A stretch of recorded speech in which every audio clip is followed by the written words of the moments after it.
this is week 2 of 20 minutes to better balance. So you really only need your chair on a sturdy surface and then one prop. It could be a yoga strap or some kind of therapy band. But I'm going to use an old necktie today. I feel like it's the easiest to get tied the right distance.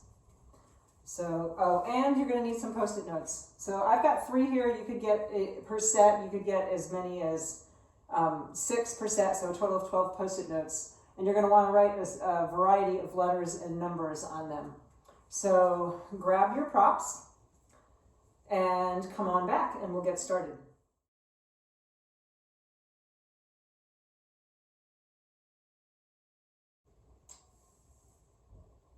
Okay, so I want to talk just a little bit about compensatory movement patterns. Basically, that's our body's way of making adjustments to conserve energy. And so we've all had different experiences in our lives, whether it's surgeries or accidents or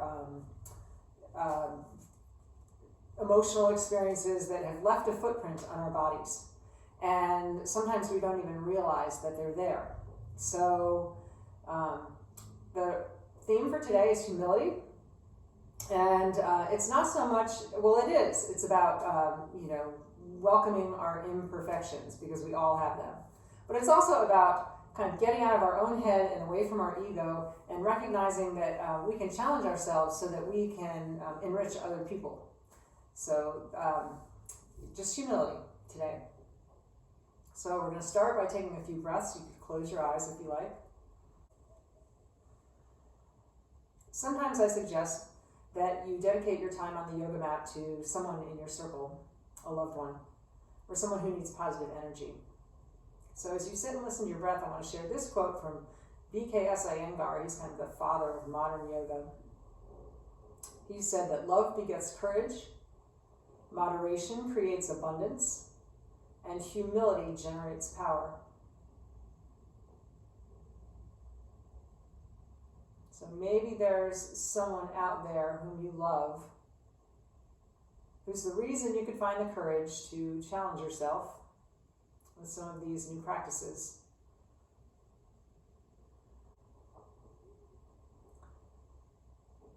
And then close your eyes open, we're just going to warm our spine.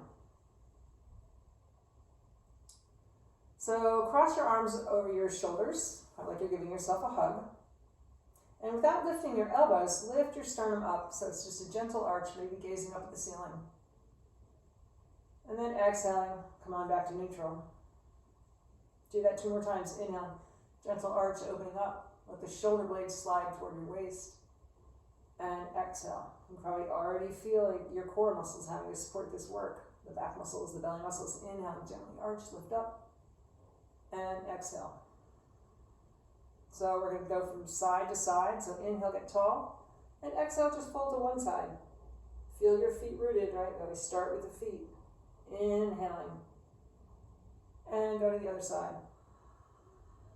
Easy breathing in through the nose and the mouth. So do that 2 more times each side. Maybe notice where you feel that kind of stuckness or tightness. Just exploring.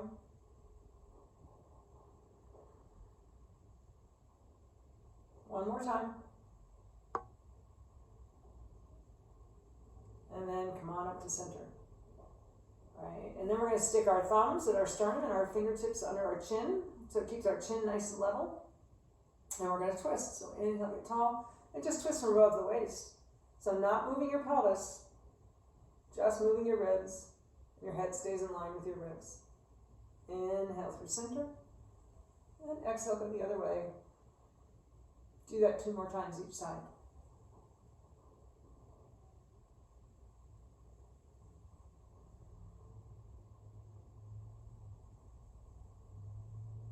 Just move with the breath. Remember, yoga means to join. Just joining our breath with our movement. So our first exercise today is going to be similar to that pendulum swing, where you stand on a block and let one leg swing. It is to figure out if we can keep our hips and pelvis and shoulders moving independently. So I've got my chair about a couple feet away from a wall, right? just where I can reach back and start to press my heel into the wall. So you're going to hold on to the chair so you don't fall away from the chair. Shoulders and hips nice and level. So wherever you can go, as much as your knee needs to be bent, just slowly and gently start to push your foot backwards, right? And notice what happens in your pelvis and your rib cage and your shoulders. So we don't want to rotate, right? We want to try not to push forward. Just find the range of motion where you can charge your heel backward and keep the rest of the body still.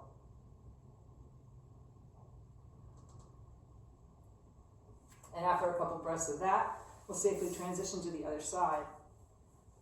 So we're being particularly mindful of the transitions. I'm going to have to turn our chair around. So transitions are where most of the injuries happen. I'm going to sit my other hip on the chair, lean into the chair. Find that place. So settle, if you've got stuff going on with your feet, give your feet a chance to gently bend that way. And then charge your heel into the wall. And just notice, can you keep your shoulders, your ribs, your pelvis neutral?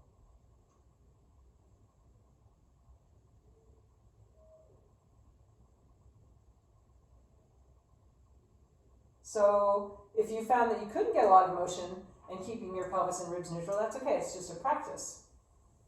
Right. And every day is different. Okay. So we're going to do a little before and after now with a weight shift. So definitely holding onto the chair or going up against the wall. You want to just use the wall for support. So stand up tall. Your feet are about 2 fist widths apart. You might lift your toes up. Kind of shift forward on your toes. Shift back on your heels. Shift to one side, shift to the other side, and come on right back to center so your weight feels like it's right over your ankle bones. Right, so still holding onto the wall or leaning back into the wall. Shift your weight onto one leg and see if you can lift that knee slightly, ever so slightly. You don't have to. And just check in and see how your balance is. Put that foot down, shift to the other side. Try lifting the other knee. Does this side feel different? More stable? More wobbly? So a little wobbling in the ankle is okay. It's just strengthening all those muscles. And then come on back onto both feet. So we'll do that at the end, and just to get a feel for if some of these exercises are helping our balance. The next one's going to be where you need your strap. So we've done, in a prior video, the wall sit with a block between our knees or a pillow between our knees. So you want this to be just tight enough so that your knees and ankles and hips all track in one line, right? So still feet 2 fist widths apart. I'm going to tie the knot there. And I'm sitting down, not too deep because you want to be able to hold it a little bit. So definitely less of a bend than 90 degrees, right? Just gently letting my head and my shoulders and my back rest against the wall. And then I'm going to root my feet, but push my legs out into the strap. And you'll notice that your feet want to go to your weight goes to the outer edges of your feet. And relax. So just do that a few times. Try and keep your feet rooted. Push into the outer part of the strap. So you can feel how your hips affect your legs, affect the feet. Right? Maybe just do one more breath. So inhaling, push away, and exhale, relax. So keep a little gentle pressure on your strap, and then take your elbows if you can. Work on getting the elbows together and palms together, shoulder height. So seeing if we can get our shoulders to work independently. Inhaling, open our elbows. Just keep your gaze in one place. And exhale together. You might be noticing some of those compensatory movement patterns in your body. That's okay. Inhaling, just feel what you feel. Open up. And exhale. One more time. Inhale, gently open up. Check in with your feet, your legs. Come on back. And then release. and safely come off the wall. And let your strap go. So mostly these exercises have been working with the motor control portion of our balance, right? Getting our brain to send our body messages and then getting feedback. So this next exercise is going to be about the vestibular function and vision, which Susie Haley, our teacher, says that balance is like a Venn diagram, like 3 overlapping circles. So one circle is the neuromotor control, another circle is our actual vision, our ability to be able to see, and then the last circle is the vestibular system. And right in the sweet spot, in the middle of those 3 circles, is where our best balance is. So we want to work them all. So this is called dishwasher, and this is where you need your Post-it notes, right? So as many as 2 sets of 6, right? So knowing that if you have vestibular issues, you can make this exercise less challenging by changing the amount of motion that your head has to have. So for instance, being on the chair or even having the notes on the ground would be the most extreme. One set's going to stay stationary on the wall. If you know you have vestibular issues like vertigo kind of thing, you could maybe put your second set on the wall in front of you so that your head can stay on the same plane, right? There's no dipping going on. But I'm going to put mine on the chair.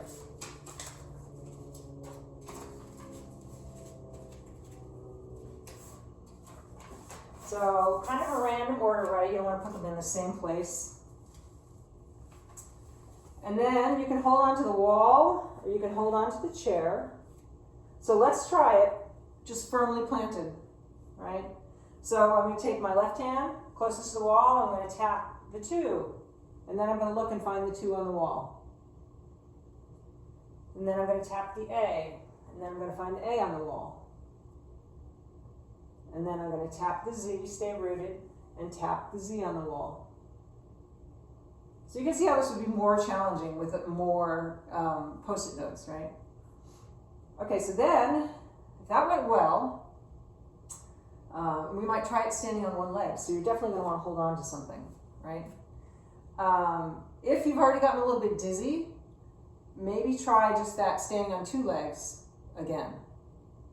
Okay, so part of it is that we have to endure a little bit of dizziness, let ourselves settle, and try again.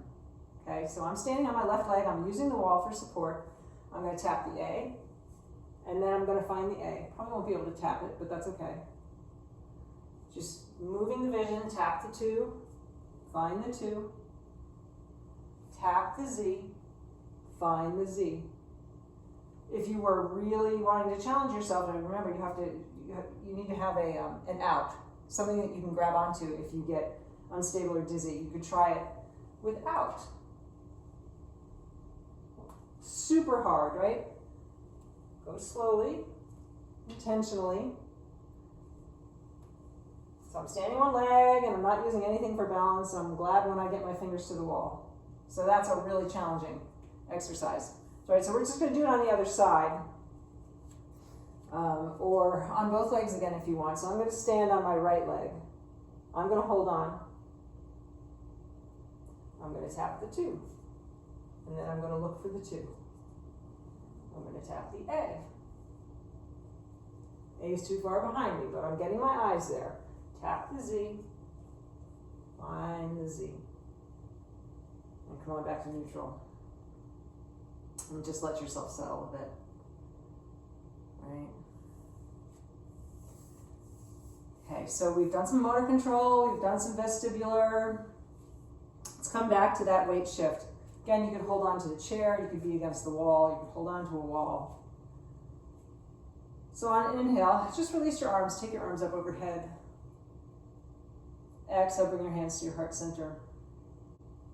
Okay, so to balance on one leg, we want to use kind of focused but expansive gaze. So what you want to do is you want to find one place in front of you to focus on, but let your gaze be soft so you can take in a little bit of what's around that one point. Okay, this is called a drishti in yoga. Don't look down because where the eyes go, the body goes. Right? Just straight ahead, maybe 6 or 8 feet on the floor against a wall. Don't watch me, just listen to my voice. Shift your body weight into one leg and lift the other heel using that leg like a kickstand. Feel yourself get nice and rooted, long and tall in that supporting leg. Hold on to a wall or chair or some other support if you need. And then see if you can lift that knee in the air. And put it down. Shifting to the other side. Lift the knee, if you can. And put it down. So let's do that one more time. Think back to before we did the vestibular exercise. Is it easier now to balance? So again, shifting your body weight. Use that soft gaze.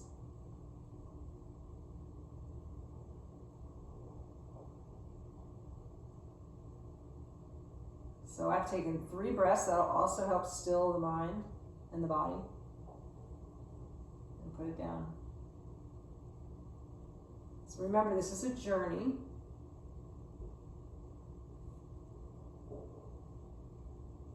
Maybe you lift the other leg. Feel the wobbling in the ankle, but maybe you're stable enough to endure the wobbling and still stay balanced. And put it down. And walk it out. Nice. And relax your arms down. And roll your shoulders up, back, and down. Standing in Tadasana again. Just drop your tailbone. Feel the bottoms of your feet melting into the ground.